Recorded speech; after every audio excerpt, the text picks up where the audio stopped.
Good evening, everybody. I'd like to officially welcome you all to tonight's presentation. I'm going to say that I'm very honored and very pleased to be a part of this event tonight.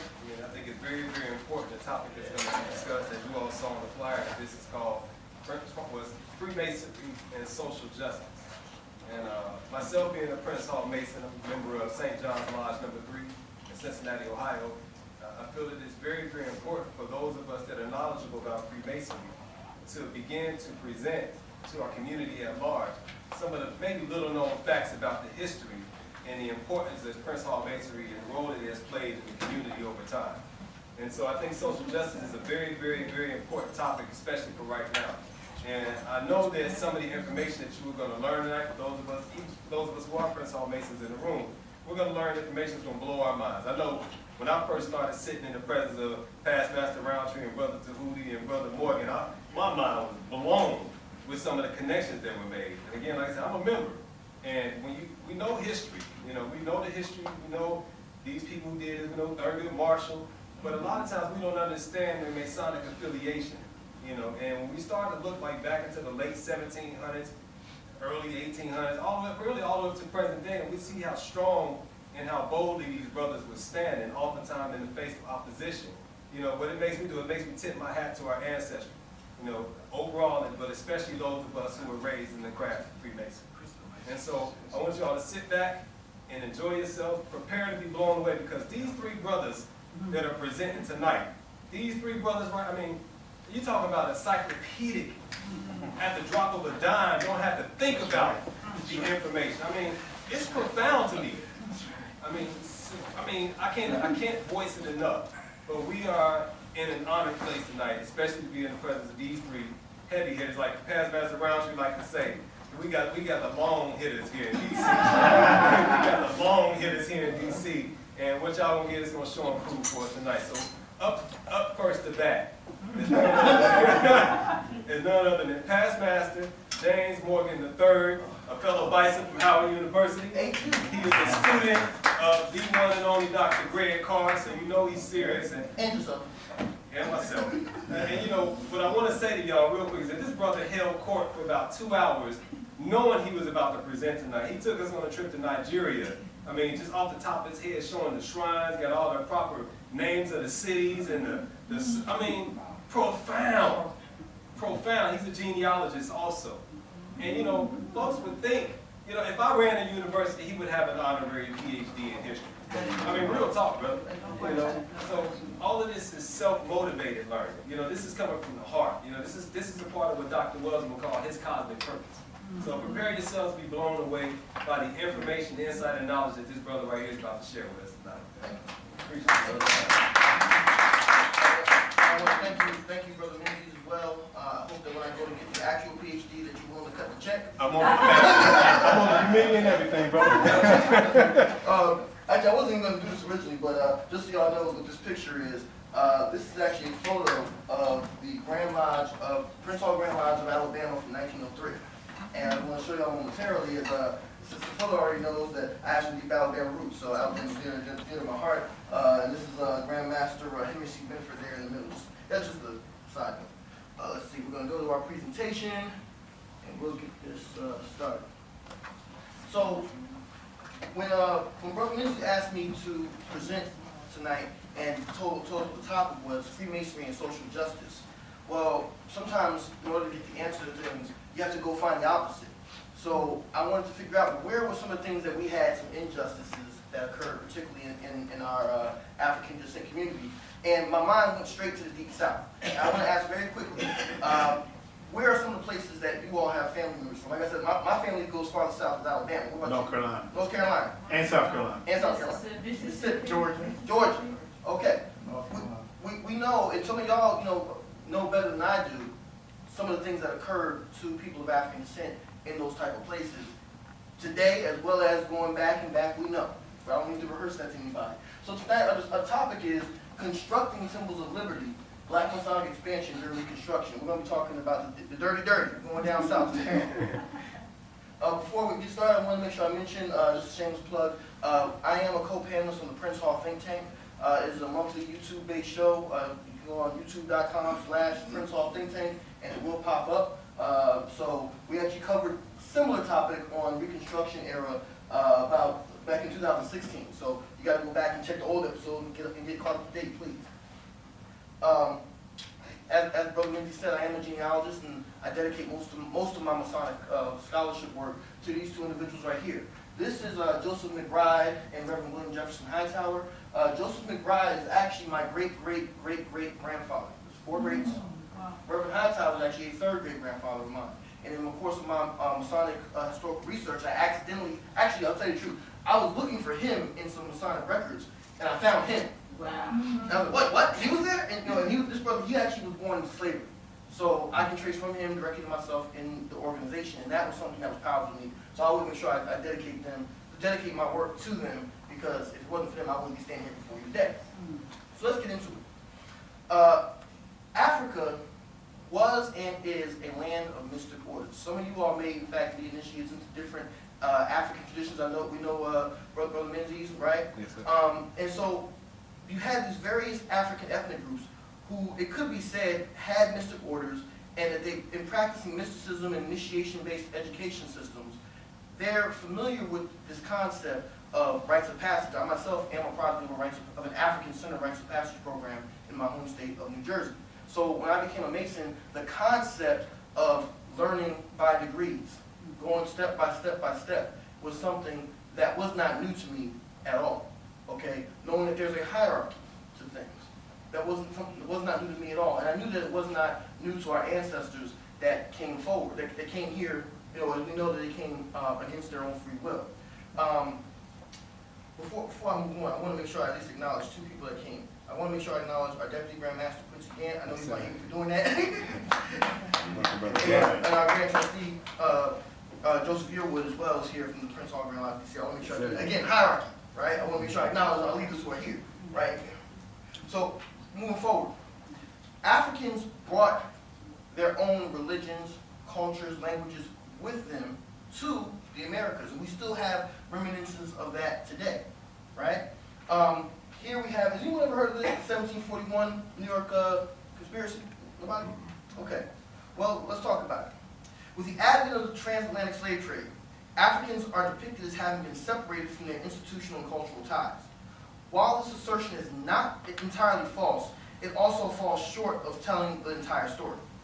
The African experience in the so-called New World is one that has yet to be fully explored. However, Dr. Michael Gomez, in his book, Exchanging Our Country Marks, as well as Dr. Craig Stephen Wilder, in his work, In the Company of Black Men, have both shown that African secret society leanings and affiliations were able to survive the Middle Passage. And in doing that, at every instant possible, Africans in the Americas attempted to reconstitute their material and intellectual culture as best they could, notably in the form of what we call Maroon societies. We've heard of this, right? Yes. Okay. Now, on a macro scale, but also on a slightly smaller scale, we will find African-oriented secret societies. In the year 1741, it was discovered that 3 primary conspirators named Caesar, Kufi, and Prince, the brother's name is Prince, right? In 1741, had formed a coalition of African secret society members in conjunction with a white man named Mr. John Hewson, in a plan to attempt a slave rebellion which would take over this little tiny place called Manhattan. Right? No one's ever heard that. Right? What they decided, they decided to go forward with this plan. And in this attempted rebellion, it was later discovered that it was a highly organized, covert military-style action, according to Justice Daniel Horsemeade. One of the prosecuting officials who, in terms of the investigation, would find that the African conspirators, while all were members of at least 2 identified West African secret societies, they had taken the code name of calling themselves the Black Freemasons. And in my research, this is actually the first instant where I have found the word Black Freemasons or African Freemasons in writing in reference to people here in North America. Now, that does not necessarily mean that they were Masons as the organization that some of us in here are a part of and whatnot, but they use that name. Now, why would they use that name? Because they saw something in the organization that they could relate to, that was symbiotic to what they knew at home, and they understood that, oh, the Masons, whatever it is that they do, whatever it is they have, people generally leave them alone. And if you plan a slave rebellion, you want to be left alone so you can plot the plan. Right?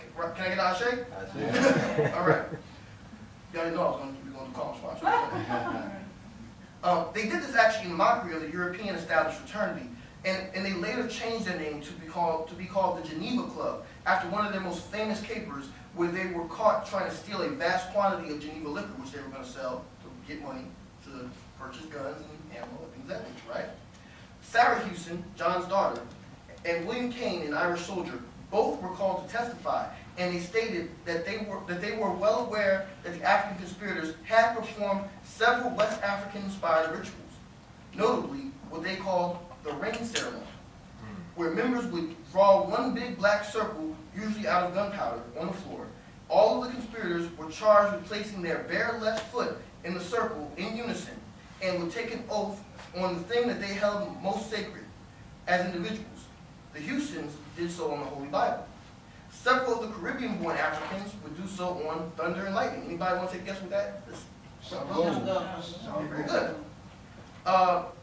And several of West African-born ones swore their oath on their ancestral as well as their descendant lineages, on their bloodlines, right? Sterling Stuckey would write that the circle ritual imported by Africans from the Congo region was so powerful in its elaboration of a religious vision that it contributed disproportionately to the centrality of the circle in slavery. The use of the circle for religious purposes in slavery was so consistent and profound that one could argue that it is what gave form and meaning to black religion and art. Now, I don't gotta get too deep on it, but brothers, circles are very important. Shapes and whatnot, very important. So we're seeing symbolic language has been transferred across the Atlantic, right? And we're seeing now, this is a generation before a man named Prince Hall would receive a charter, which we're gonna go and talk about him now. Boom. So, this is an artist's rendition of what Prince Hall may have looked like. There was no actual picture of him, but Prince Hall was very important. What did he do? Prince Hall and several of his compatriots actually would go and form a lodge known as African Lodge, originally African Lodge No. 1. It was later renumbered as 459. The traditional story is that they had received their degrees in March of 1775. There's some new information that's been published recently that it may have been 1778. In either case, in 1784, Prince Hall would write to the premier Grand Lodge of England. When I say premier, what I mean is that's the first established Grand Lodge under the Grand Lodge system that we operate under. And he would say that, in so many words, that these brothers had been working as Masons, but they only had permission to meet, bury their dead, and march and parade. They couldn't take in new members. So they wanted a full charter, and that charter was granted to them in 1784, not received until 1787. Okay? From this one lodge, most African-American Freemasons today descended. This lodge would later metastasize with having surrogate lodges in Philadelphia, other lodges in Connecticut, Rhode Island, New York. It would even come down here to D.C., which we'll talk about momentarily. Okay? I'll speak very briefly. Early on in our history, we had a split in Pennsylvania between two bodies. You had what was called the First Independent African Grand Lodge of North America. Did I say that all right, Roundtree? Very long names, right? We got some long names. And then you had some brothers split off, calling themselves the Hiram Grand Lodge. This brother here, John C. Hilton, who was running things up in Massachusetts, tried to sit everybody down and say, hey, we've got all these different brothers splitting off, we need to come together. And they formed what was called the National Grand Lodge in June of 1847, okay? And that becomes a very divisive issue down the line. We're not going to get too deep into that right this moment, but I do want to make sure I at least mention him, because John C. Hilton, just like Prince Hall, is using the lodge as an abolitionist-oriented type of organization. A lot of people don't realize that you actually had individuals, particularly in Prince Hall's time period, who were being kidnapped into slavery, and we have documentation of some of them actually being brought back because they could identify themselves as Masons. Following after what Brother Evans will probably speak on later, what he calls the Prince Hall template, these brothers would actually form lodges, they form schools, and other organizations to try to constitute, or let me not say constitute, to try to reconstitute community, because we know we had community already somebody came in and tried to break it up, and then they want to, so we're trying to reconstitute community, right? So it spreads again from Massachusetts all the way down here to DC. And right here in the heart of Liberty, so-called, right? And anybody from DC, let's be clear for a second. DC, was DC slave or free? Thank you. So in the heart of Liberty, you have free blacks who are organizing themselves. We see here John T. Costin, who was our second Grandmaster here in DC, and Grandmaster John F. Cook as well. If anybody's familiar with the Snow Riot at all, John F. Cook's father, this is John F. Cook Jr., but his father was actually one of the most sought after individuals by the white community when they had a race riot called the Snow Riot. So if you go look that up, Beverly Snow was a restaurant owner in this area who, it was alleged that he had talked bad about some white women who were the wives of some folks working down the wharf. And so they was wreaking havoc all over to the black towns and to the black schools and everything like that, right? So he had to get out of town with his father. He was a young boy, right? But we have to understand something, that both of these individuals would later go on and meet with President Lincoln to discuss the possibility of black immigration. I'm not going to go too deep into that because I know it's going to be touched upon a little later, but I want to make sure that we highlight both of these individuals. Okay? And they're both black? Yes. Yes, they are both. They are both black. They are both. Yes. There are no white people in my presentation. You don't have to ask again. We've got that question before. He's black too. Well, I can get them. Okay. You have the birth of the AME Church as well, right? In Pennsylvania, which coincides with the birth of African Lodge Masonry in Pennsylvania. You have Absalom Jones, Bishop Richard Allen, right? Both of these individuals were early Masons in Pennsylvania, and they start spreading not only the gospel, but they're spreading Masonry, they're spreading education. And so you start seeing this symbiotic relationship between the black church and the Black Lodge. And so a lot of us, you know, particularly our elders in here, if you go back and think about some of your uncles or fathers or what have you, who may have been ministers, a lot of times were Masons and stuff, well, those two a lot of times would go hand in hand because the brothers understood that the church was going to be our public platform, but the lodge was going to be the private platform. Okay? This brother here, Thomas Stringer, was actually one of the early members of the Grand Lodge in Pennsylvania. He goes to Ohio and becomes the first Grand Master of the Prince Hall Grand Lodge of Ohio. He's also what we call on the receiving end of this thing called the Underground Railroad. And a lot of people don't know Thomas W. Stringer, but when you go back and look at his history, not only is he a minister, not only is he planting lodges all over the place, but everywhere he goes, Underground Railroad network is being spread. But because he's free, he's light skin, he's a minister, he can go out and talk to the slaves and do this and do that, and white folks don't know, what have you. But in reality, he's telling them, all right, the boat will be there at 9:30. Make sure you're there. If you don't know what 9:30 means, let me tell you what the stars will tell you, we'll get you there, right? These are the type of things that he's doing. One more thing that I'll say about him, I'm going to share this with y'all. I'll share something that I found with y'all. I found some documentation from what was called the anti-Masonic Party. There was an anti-Masonic movement stemming from white masonry that something happened with them and the white folks went crazy, right? I found some documentation where they allege that there was some Negro minister from Pennsylvania who went down to Virginia and was preaching and might have put some ideas in Nat Turner's head. I suspect. I can't prove this, but I suspect.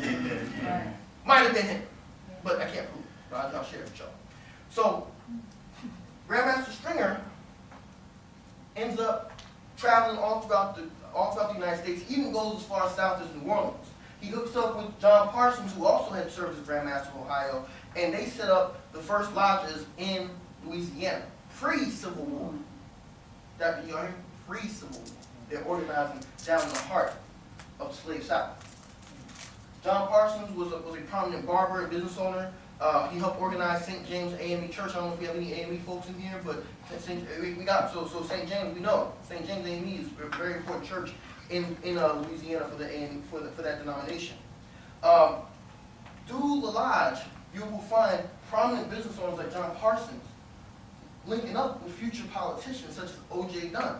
Anybody familiar with Oscar J. Dunn at all? Anybody know him? Okay, well, I'm happy, so I get to tell you. Past Grandmaster Dunn, notice how I said that, he becomes Grand Master. He actually was born to slavery, But after becoming emancipated, he would go on to fight for the 1st Louisiana Native Guard, rising to the rank of captain. Dunn actually advocated for civil rights, specifically for black suffrage. That was one of his pet peeves that he really wanted to make sure got done. He is elected to the state Senate of Louisiana, and eventually he's elected as Louisiana's first black lieutenant governor. Why don't we hear more about O.J. Dunn? And it was alleged, and I'm friends with one of his descendants, so I have to caveat this because his descendant is now saying that this may not have occurred. But at the time of his death, it was alleged that he may have actually been poisoned by some white political enemies. He probably was. Right? Yeah, remember that time.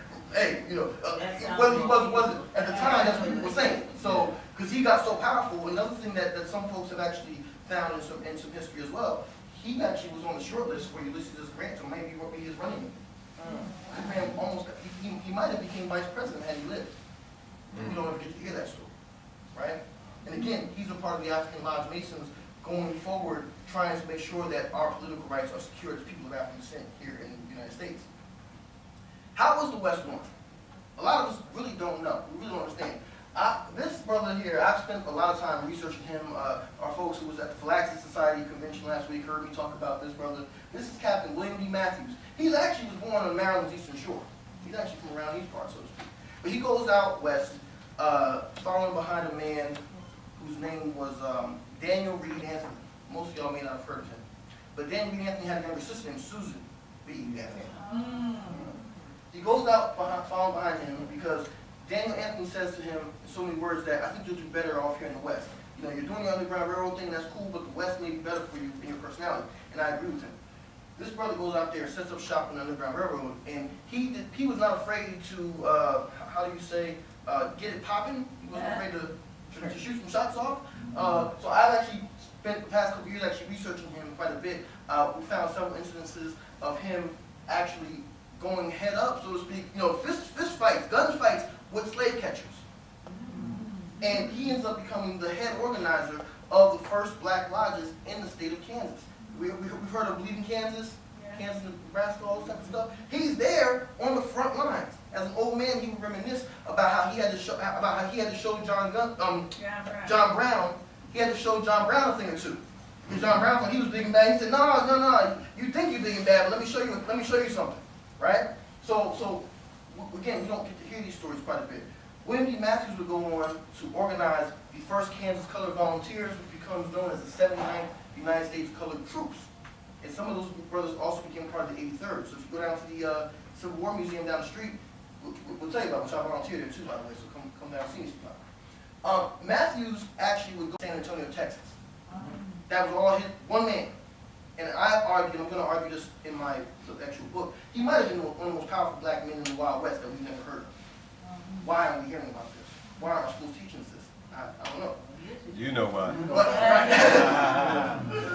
Captain Matthews actually had several students, if you will, lieutenants or what have you, that studied under him, so to speak, in so many words. One of his most trusted was Norris Wright Cuny. Cuny would go on to become the first Grand Master of the Prince Hall Grand Lodge of Texas. And if you go into Texas political history, Norris Wright Cuny was the undisputed, this is what I'm telling y'all, this man was the undisputed head of the Texas Republican Party from Reconstruction right up until 1894. And then things start to shift to the Republican Party. We don't get into that right now, but this man was a union organizer for the stevedores union, for the stevedores and the longshoremen and all that type of stuff. Actually, when you go back and research him, what you'll find is that there was a race ride that was about to happen down there in Galveston, and Grandmaster Cuny was called in to go in and try to settle the black folks down, but the whites are saying, wait, we can't let the blacks work here because if they work, then they're going to undercut us, right? So Cuny goes down there and meets with the whites and basically says, look, we can handle this like gentlemen, we can get us some gangster stuff. Which one do you want? But this, again, we don't hear these stories. We always hear about we're cowering, we're scared, right? I don't understand. Sweet home Alabama.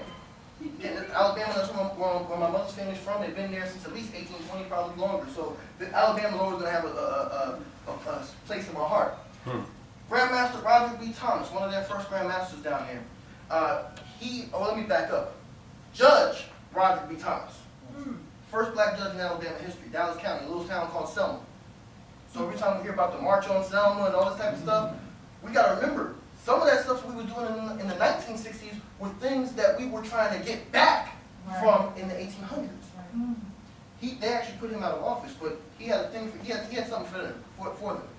Not only did Grandmaster Thomas become the first black man in Alabama to he passed the bar within Alabama, but he goes on to be a police officer. He became, as I said, he became a judge of Dallas County's criminal court. He also, this brother right here, quiet as kept, may have actually held the first sit-in in American history because they would not let him ride, and they weren't letting blacks ride on the trolley carriage cars in Selma. Right here. So, I mean, some of us are experienced enough. How many of us maybe participated in sit-ins years way back, or maybe even more recently, right? Couple of us, couple here, right? Right here. He's the man that laid the format down. He also was Grandmaster that had two Grand Lodges at the time that were rivals, so to speak. At the time, the other Grandmaster was Franklin D. Taylor, who was an early black cotton merchant in Mobile, Alabama. So he's interfacing on a business level as well. And you hear both of these brothers, regardless of whatever internal fights that they had, they're pushing for voting, equal rights, protection for women, public education. These are revolutionary concepts in the 1870s and 80s, right? But these are things we take for granted today. But they're pushing for it in the heart of Dixie back then. You said he was a cotton broker? Yes, sir. He was a cotton broker. Actually, a lot of the brothers down in Alabama were cotton brokers early on. Yeah, yeah, right? And a lot of these brothers were free blacks before slavery, before the Civil War. So you got to think about that part too. And another one of my personal favorites, Bishop Henry Mill Turner, the 12th bishop of the AME Church, the first chaplain of African descent in the United States military service, Civil War correspondent, the editor of several newspapers from the Christian Reporter, the Southern Christian Reporter, the Voice of the People, the Voice of the Negro. This brother was the university president. He was down there at Morris Brown. More people, and he was an early advocate of the Back to Africa movement. More people went back to Africa under Bishop Turner than Marcus Garvey, believe it or not. So, a very avid Prince Hall Mason. Actually, his first lodge was right up here in Maryland. He was originally a Maryland Mason, and his son, John Payne Turner, would go on to be Grand Master of the District of Columbia in the early 1900s. Prince Hall Masons, we don't always get along, right? We have some fights, but some of these ones we need to make sure we're documenting, such as in South Carolina. I don't even need that one. Such as in South Carolina, we have Richard Howell Gleaves and Martin R. Delaney. Now, a lot of us know Delaney, I imagine, right? How many of us know Gleaves? Not a lot. Gleaves was actually one of the wealthiest black men in America, in the United States during the 1800s. Okay. His wife, I found, Brother Ron, you may like this. I found out his wife, Elsie, come here a second. I found some evidence that his wife may have been an early pioneer for black women in the erotic store trade. I don't know how the phrasing, but we found his wife had a boutique up in Pennsylvania that they sold some very interesting items. I'll just say it like that. but also short, Richard Howell Gleaves actually, both of these brothers run for Lieutenant Governor of South Carolina. Gleaves actually wins. Okay, so Martin Delaney, as much as we love him, he's an early Pan-Africanist as well. We see them butting heads. But wait, time out, Floyd. At that time, Gleaves was the National Grand Master, and Delaney was one of his deputies. But they're both fighting for freedom. So much so they end up running against each other. You know, again, we don't get to hear these stories. Everything you always hear that one black person that ran and that was it. Well, we had several. We had options. We had differences of opinion even back then. Senator Hiram Rhodes Revels, the first black man to serve up here in D.C. in Congress, right? Revels and his older brother, I should have put his older brother in here actually. He and his older brother were both officers of the Prince Hall Grand Lodge of Ohio. He would actually go on to be a member in Kansas as well as Missouri. Revels would serve as Grand Chaplain of Ohio as well as a District Deputy Grand Master for Missouri. There's several lodges named after him. And again, we see the network because he actually is in the lodge in Missouri, Lone Star Lodge number 2, which is sharing a building with the same lodge that Senator Richard Kane comes out of, Senator Blanche Bruce, you'll see him in a moment. These guys are in lodges together, networking, talking to each other. Not just going on Facebook, but they're saying, brother, let's meet up over some tea and let's sit down and talk about that. I didn't get what you were saying, but let's talk about that for a minute. They're networking. Some more brothers who were on Capitol Hill. John Mercer Langston. Okay, we see Senator Blanche Bruce. Both of these individuals have, and you'll see their brothers in a second. Both these individuals have ties to Kansas, but they both become very prominent. Both of them come here to D.C. Am I right? Right. So these are their older brothers, Charles Langston and Henry C. Bruce. Now, something interesting about Charles Langston. Anybody know anything about Charles Langston? Something else about their family? This is the grandfather of Langston Hughes. He actually took this picture in jail from an attempted assistance of helping enslaved Africans get out. This picture was taken in jail. Okay, he becomes, and I actually have it backwards. He becomes a Grand Master of Kansas in 1880. He comes in after Henry Bruce, who was Grand Master in the 1870s. And again, both these guys have younger brothers. Let me go back real quick. Their younger brothers are in Congress. So isn't it interesting? Ohio, he's representing Ohio, he represents Mississippi, but what ends up happening is they have a bill that they're sending war rations to Kansas, clothes to Kansas. I wonder why. Because they have older brothers who are Grand Masters out there. Again, these are things that we don't always hear about. So, in closing, I want to give you a quote from one of my personal favorites, John T. Costa. He said, and this was on his travels throughout Georgia as he was helping with Bishop Turner to help reconstruct Georgia. He said, the freedmen declared it to be the first time since their emancipation that they had ever had explained to them their rights before the law. The Rebs cursed me terribly, some threatening to shoot me, but the only thing that occurred was being spit upon by a rebel while passing in the street. I took no notice of the assault because there were nearly 2,000 colored persons in the place, and nearly one of them had firearms. Personally, I like to think that at least a couple of those brothers were Prince Hall Mason. And with that, I thank you.